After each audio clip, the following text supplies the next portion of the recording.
With Energy Australia, you can move your energy online in minutes and get power on the day you move. Book your move online today. This is 7 News, the voice of the New England. Tonight, locals voice concerns over revamped plans for a transmission line. Police mark 100 years of road safety as they battle to slow the road toll. I'm Daniel Gibson. Later on this news hour, 3 parties to pick a boss as Labor reshuffles its upper ranks and a teacher accused of having child abuse material learns his fate. 7 News begins now. Good evening. Residents near Chappie Dam have been left with more questions than answers after a meeting with transmission line developer EnergyCo. 7 News revealed earlier this year that the planned route would block access to vital water-bombing aircraft, forcing EnergyCo to now change its plans. Residents initially forced EnergyCo back to the drawing board when they raised issues with plans to run transmission lines along Chappie Dam. However, after a community meeting last week, they have even more questions. They haven't told us where and whether it's going to be a big move or a small move. I mean, we don't know. It's the proposed link between renewable projects and the state's energy grid. EnergyCo insisted it wouldn't impact aerial firefighting operations on the dam, but has now backflipped and promised to refine the route. EnergyCo has now identified an exclusion area where water-bombing flights refill, crossing right over the study area. They have yet to come to a final conclusion as they continue talks with residents and the RFS. There are some opportunities for it to be not a particularly large change.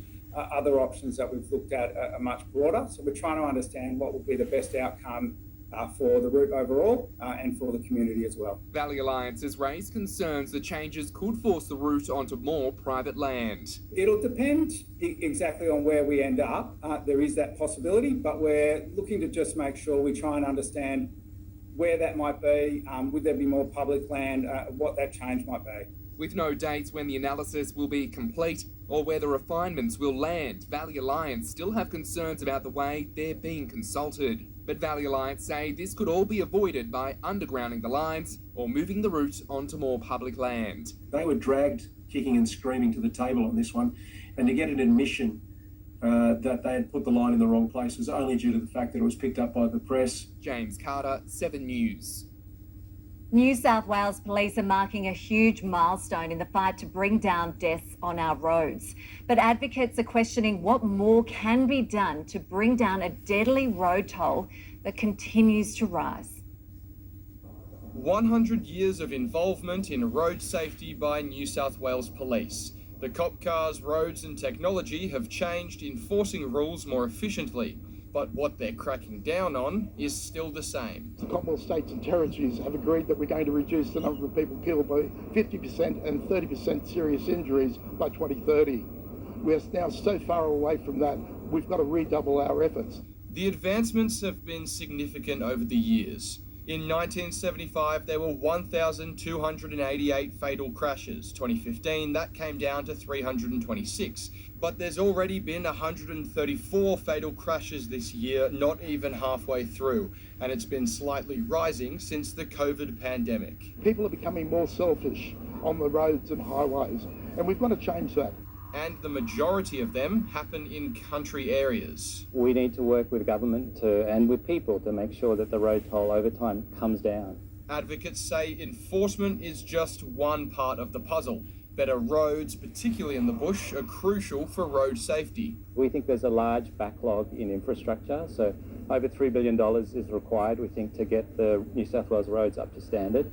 But the most effective thing to bring down the death toll, being a safe driver. People need to drive carefully. People need to drive to conditions.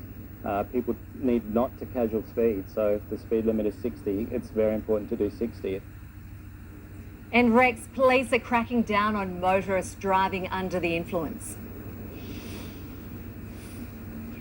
Maddie, police commenced Operation Raid over the weekend. One man in the region was charged on Friday night. A 22-year-old P-plate driver was stopped by New England police in Deepwater, north of Glen Innes. The driver allegedly returned a positive result to a roadside alcohol breath test.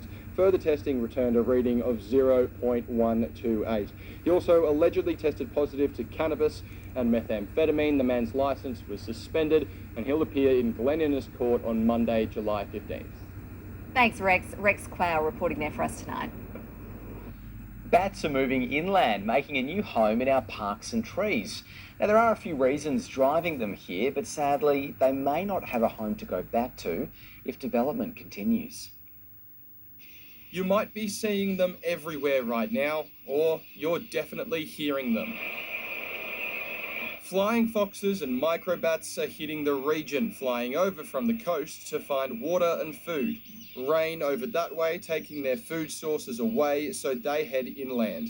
What David McKinnon from Wires wants people to know, they're only here temporarily. They're not every year, and it's only while the food is on, and once the food depletes, they're off. But these poor animals might not even have a home to go back to eventually. Bushland is being cleared on the coast for more housing developments, making them show up inland in larger numbers. Particularly with, the need for more housing, which is the clearing of bushland as well.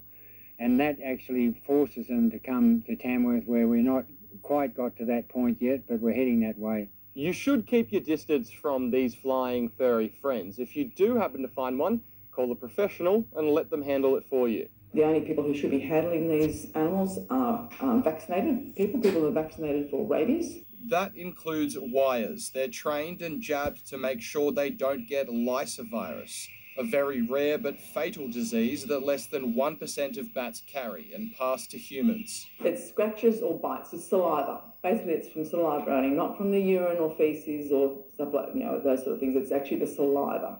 Rex Quayle, 7 News.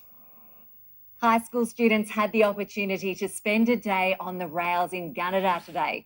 Students gained valuable insights about careers in the rail sector as job and skill shortages hit the industry hard. These kids are on track for a career on the Australian Railway. More than 20 students dressed in high-vis and ready to learn. An opportunity to try out equipment and machinery used on our rail network. We've got 5 schools out here today at our Gunnedah PC, our provisioning centre, getting some exposure to what a career would look like in rail. It's the first time this program has launched in Gunnedah, starting in Newcastle last year. Student Raina Turner has her heart set on becoming a train driver. Days like these show her what it's really like. We get to do hands-on stuff, and that we can have people to teach us how to do it properly, and that there's lots of help in the industry. For railway companies around Australia, they have been facing severe worker shortages for years now, impacting industries that rely on the network like mining. You could easily say that there would be well over 100 jobs each year in rail across the New England area. They hope showing young teens what the job entails will inspire them to get a job in the rail industry after school, particularly in civil infrastructure and as signal electricians. Seeing as rail isn't moving anywhere and it's only growing as a stable form of transport across Australia and freight transport, we want to make sure that we're shoring that up. This is the first step in the program. Students then can undertake further training and gain work experience in the industry. Three-pronged approach to make sure that everyone's getting the exposure in rail, see if it's the right career for them. Grace Cooper, 7 News. Member for Page, Kevin Hogan, has been elected Deputy Leader of the National Party in a party room vote. David Littleproud survived the leadership challenge from Matt Canavan. The Nats acknowledged the election loss, but are standing by their record in retaining all their lower house seats. Kevin Hogan says the Nats are the only party looking out for people in the bush. Capricornia, Flynn, Dawson, Page, my seat, which were all held by the Labor Party in 2007, New England and Lyne were held by independents in 2007. Now, we over the period have won those seats back and held them through very trying times. And 7 News will have more on the Coalition's leadership contest with Dan Gibson at 6:30. Gunnedah Council's Gunny Money gift card initiative has now gone digital. Why Leave Town cards can be spent at participating businesses, encouraging people to shop locally. From flowers and clothing to your weekly meat shop, Gunnedah Council's Gunny Money cards can be used for just about anything. In any regional area, we need to always have that shop local in our heart. It is too easy to jump online. Actually, you can get anything you really need and want here in Gunnedah. And now they've launched digital cards. Is that people are using their phones now. People aren't carrying wallets. You can lose a card, a physical card. It appeals to a new demographic of residents to try the gift cards and shop local. It's definitely appealing to the younger audience and the tech-savvy audience. Butcher Bernard Etheridge has noticed a shift in consumer behaviours over the past 45 years working at Mornington Butchery. Pre-COVID, there was not much card usage, but since COVID, people have sort of gone to using the cards, either the physical cards or on their phones or watches now. So. The physical gift cards have had great success in the past, bringing a boost to the 100 local businesses participating. Well, we have seen that over $800,000 has been put onto Gunny Money cards and spent locally. Over 8,000 cards. I spend that money locally, so the money keeps spreading around the community, which is what we need. Grace Cooper, 7 News. Well, Kirstie joins us now with a look at today's weather. And Kirstie, a bit of everything today. Yes, and before we get to our weather, Maddie, of course, a big welcome back to you. We've missed you the last year. You've been on mat leave. Welcome back, Maddie. We have missed you enormously. Please never leave again. Yeah. And I know all of our audience at home has also been missing Maddie, so welcome back. I've missed you guys too, and it's an absolute pleasure to be back. It's great to see you guys. Yes, and to you. Well, let's take a look at our weather today. And we had a few isolated showers late last night, but that did come off the back of quite a lovely settled weekend. For the start of our new working week today, a bit of that patchy cloud continued overnight, so it trapped in some warmth this morning. 10 degrees our minimum in Armidale, a very mild start to the week. Our minimums this time of year normally sitting around 2 degrees in the east. That cloud, though, increased throughout the day. We've also had a few showers around regions like Manila and Barraba this afternoon. Top temperatures through Tamworth and Corindai, 24 degrees, 26 today in Moree, but very windy across the tablelands. We had around 30 km/h gusts in Glen Innes. This week ahead will be fairly similar. A few scattered showers developing, though, over the next couple of days. I'll have what we can expect this week a little later on, though. Kirstie, that sounds great. We'll see you really soon. Well, stay with us at 7 News. Up next, a hotel crowned as one of the world's best. And how young girls are learning to fight fires. A little later on, this news out. Big changes in Canberra as the Prime Minister unveils his new look cabinet. Plus, a global trade war appears to have been averted. Talks progress between the US and China. And an all-out brawl causes chaos at a Tina Arena concert.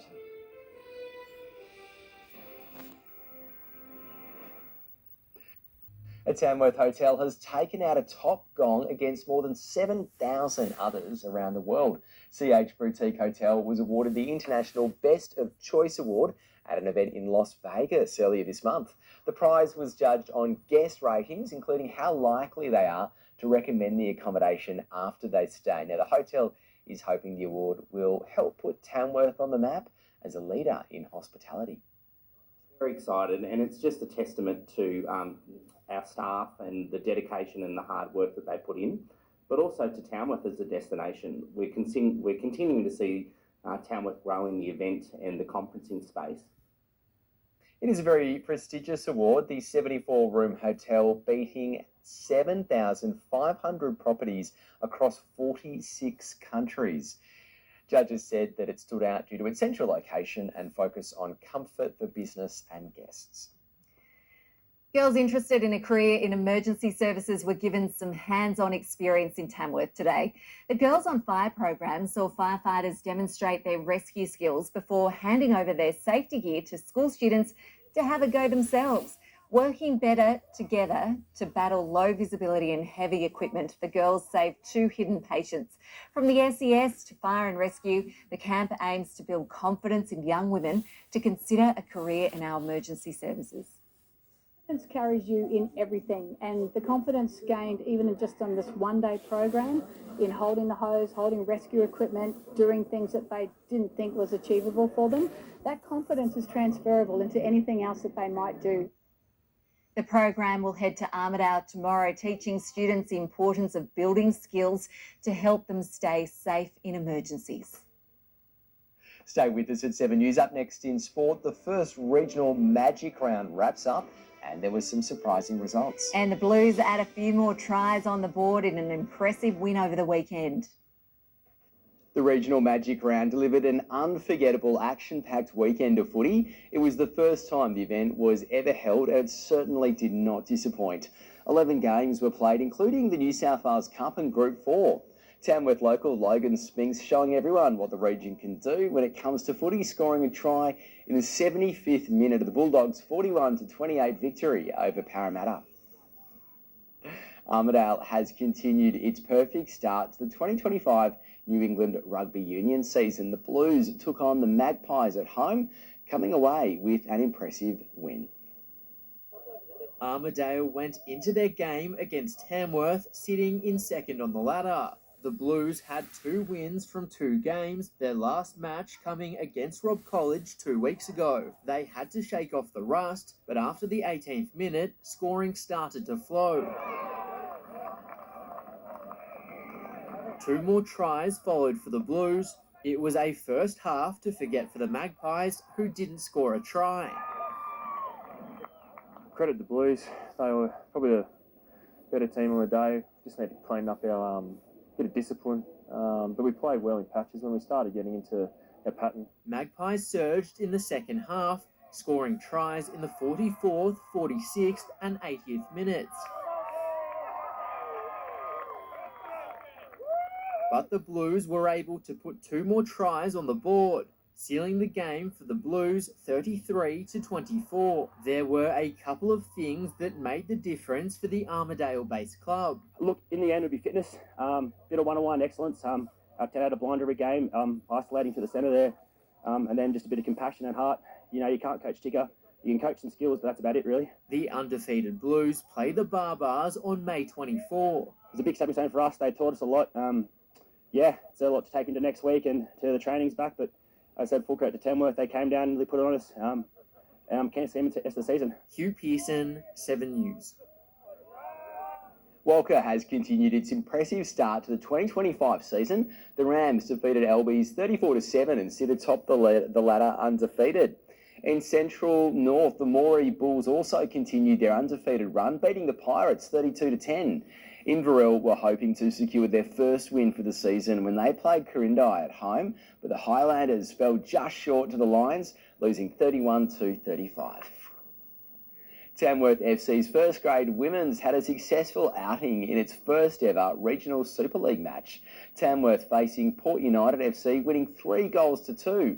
It was a team victory. Claire Hughes, Courtney Slater and Chloe Knott all scoring 1 goal each.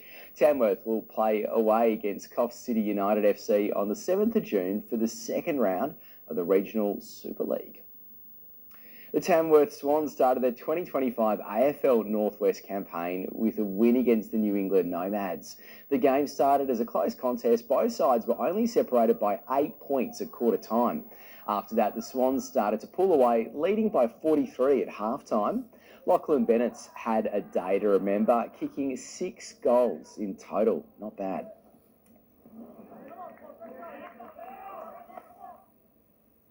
In the end, Tamworth defeated the Nomads 114-72. Well, Kirstie is back in just a couple of moments and she will take a look at your week ahead in local weather.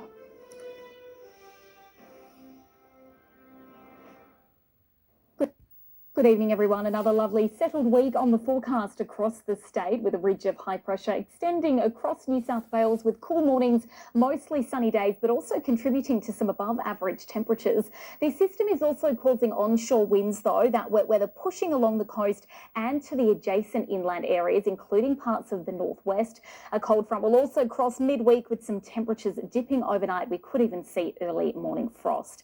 Now, those coastal showers do look quite extensive, stretching from the Wollongong Wollongong coast all the way out to the far north coast. Around 60 millimetres is possible, with around 50 millimetres for those adjacent inland areas. But as we stretch further inland, we're expecting much drier skies. Tomorrow across the New England, partly cloudy to cloudy conditions. There is a chance of a couple of showers or two across the region. Some of us could wake to some early fog, but we're expecting mild temperatures and light winds. 17 on the way for Armidale, but with around a millimetre or two. 18 for Glen Innes. Now that slight chance of showers will continue for the middle of our working week, but once again, just light falls, no more than a millimetre or two. Otherwise, partly cloudy conditions with tops of 23 for both Narrabri and Corindai, along with a moderate UV rating. 20 degrees in Tenterfield, barely a breeze. Glen Innes reaching 19, still that slight shower. And much the same on Thursday too, with partly cloudy skies, but becoming cloudy during the second half of the day, and a few showers sticking around. Tamworth expecting about a millimetre and reaching 23, around 3 degrees at Armidale, remaining in the high teens. The difference though on Thursday is thunderstorms could develop, so more unsettled weather is on the forecast, and we're expecting those winds to ramp up. Through now to the next 7 days, a few drizzly conditions right the way through the week. Overall, we could see about 10 millimetres.